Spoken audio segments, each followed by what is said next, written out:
Madame la Présidente, mes chers collègues, le 13 novembre restera dans l'histoire de nos tragédies nationales. Bien sûr, notre groupe, Madame la Présidente, s'associe à l'émotion et à la douleur exprimée tout à l'heure par les deux témoignages préalablement au rapport que vous nous présentez.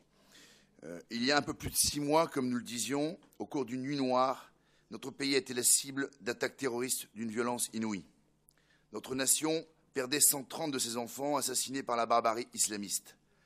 Nous avons tous été stupéfaits, abasourdis et choqués par ce drame qui a révélé nos faiblesses face à un ennemi impitoyable qui s'est juré d'anéantir ce que nous sommes, notre liberté, notre égalité, notre fraternité. Depuis le 13 novembre, plus rien ne devait plus être comme avant, selon les mots de notre président de la République. Pourtant, depuis les horreurs commises au Bataclan et dans les rues de la capitale, nous ne pouvons que déplorer l'attentisme des pouvoirs publics et le manque cruel de décisions fermes. Nous étions désarmés avant le 13 novembre, nous sommes toujours aussi vulnérables aujourd'hui et nous n'avons plus l'excuse de la surprise. À la lumière de cette irresponsabilité dramatique, je repense au discours de Victor Hugo qui s'adressait à la Chambre des Pairs en ces termes. Qu'avez-vous fait?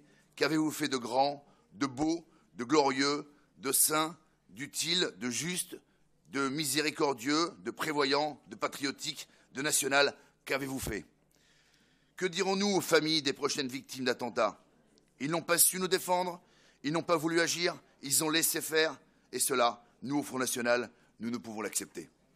Madame la Présidente, à la lecture de votre rapport, j'ai d'abord pensé qu'il s'agissait du compte-rendu d'un colloque de Terra Nova.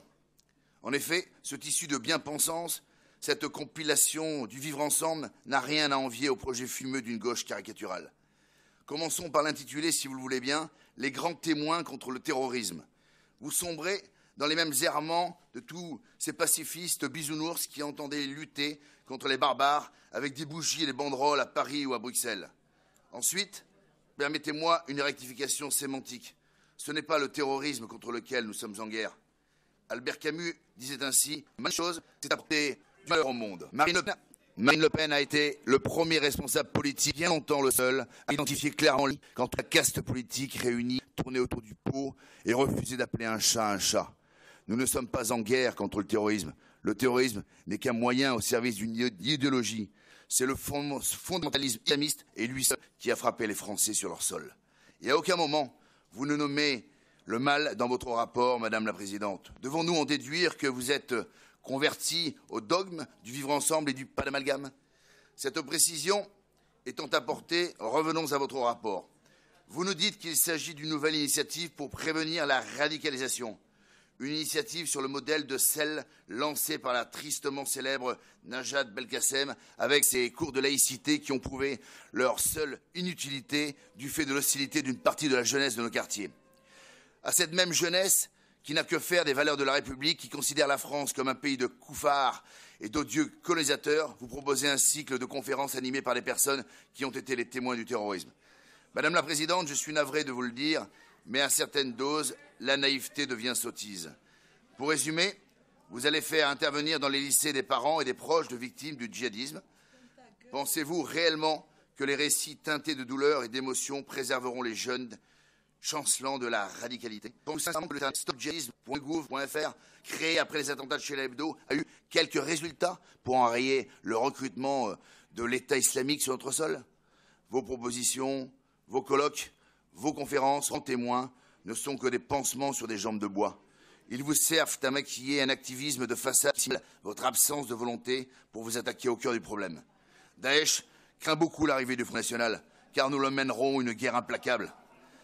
Avec nous, des solutions fermes et efficaces seront immédiatement mises en œuvre. Avec nous, le traité de Schengen sera supprimé et la France retrouvera le contrôle de ses frontières.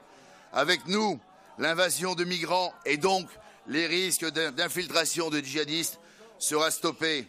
Avec nous, la nation retrouvera son glaive et son bouclier avec la restauration des effectifs de l'armée, de la police et de la gendarmerie taillés en pièces par Nicolas Sarkozy, dont je rappelais hier en commission permanente les chiffres dramatiques et lourds de conséquences, 54 000 militaires et 12 500 postes de policiers et gendarmes supprimés pendant son quinquennat.